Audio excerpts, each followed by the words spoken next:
행렬과 그래프에 대한 개념 영상입니다. 우리가 여기에서 얘기하는 그래프는 우리가 함수를 배울 때 배웠던 그런 그래프를 얘기하는 건 아니죠. 우리가 여기서 얘기할 건 이렇게 점과 선분으로 나타나 있는 모양을 얘기하는 거예요. 이 점을 꼭지점이라고 할 거고요. 이 선분을 변이라고 이야기할 거예요.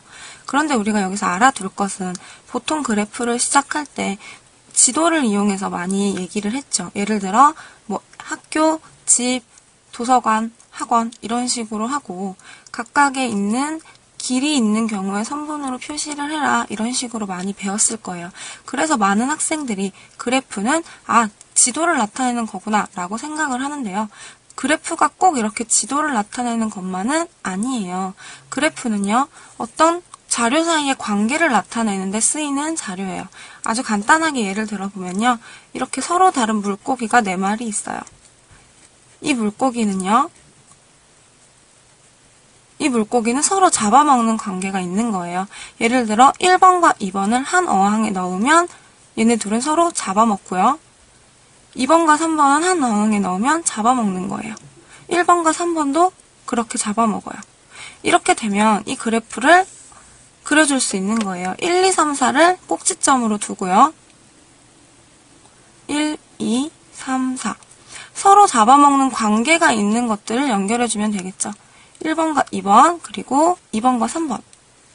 그리고 1번과 3번이 될 거예요. 4번은 아무 관계도 없죠. 이렇게만 나타내줘도 그래프가 된다는 얘기를 해주고 싶었어요. 그리고 다음으로 나오는 건 경로와 회로예요. 이렇게 그래프가 있으면 그래프는 길이 있는 거죠. 이 길이 존재할 때 경로가 존재한다라고 얘기를 해요. A에서 B는 하나로 연결되어 있으니까 길이 1인 경로라고 하고요. A에서 C까지 하나도 있지만 A, B, C 이렇게 갈 수도 있죠. 2개로 가니까 길이 2인 경로다라고 얘기를 합니다. 그렇다면 회로는 뭘까요? 회로는 돌아온다는 뜻이 있는 것 같죠. A에서 시작해서 A로 돌아오는 길이 있는 게 회로예요. A, B, C, A 이렇게 올 수 있는 거죠. 경로와 회로는 용어상의 문제죠. 이제 한복 그리기에 대해서 이야기를 해볼게요. 한복 그리기는 우리 초등학교 때 경시대회 문제 이런 데서 많이 나왔잖아요. 한복 그리기는 말 그대로 펜을 떼지 않고 한 번에 그릴 수 있는 경로가 있는가 하는 문제이죠. 이 그림을 보고 한복 그리기가 가능한지 판단할 수 있겠어요? 네, 바로 찾아냈을 수도 있을 거예요. 예를 들어서 이렇게 가도 한복 그리기가 되네요. 근데 이걸 그림이 나올 때마다 매번 생각해 볼 수는 없어요. 한복 그리기의 알고리즘을 우리가 찾아낼 거예요. 한복 그리기가 가능한 그래프는 어떤 특징이 있는가? 우선 한복 그리기를 2가지로 나눠볼게요. 시작점과 끝점이 같은 경우, 시작점과 끝점이 같지 않은 경우. 시작점과 끝점이 같은 경우는요. C에서 시작했다면 C로 들어와야 돼요. 그 얘기는 C에서 시작한 선이 있으면 들어오는 선이 있어야 된다는 거죠. 무조건 경로가 짝수개여야겠네요. B로 만약에 갔다고 해도 C에서 언젠간 또 나가야 하죠. 다른 경로로. 그러니까 얘도 짝수개여야 돼요. 안에 있는 점들도. 그래서 시작점과 끝점이 같은 경우는 모든 변에 이걸 차수라고 하는데요. 차수가 짝수여야 해요.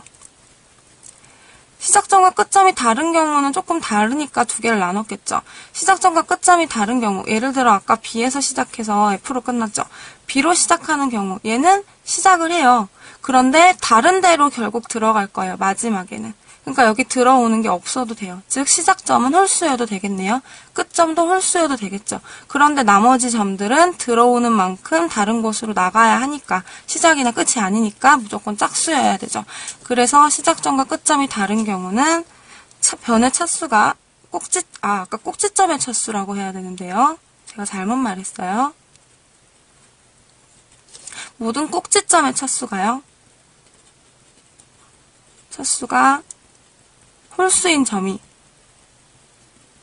홀수인 게 2개만 존재해야 돼요. 나머지는 다 짝수 차수여야 하는 거죠.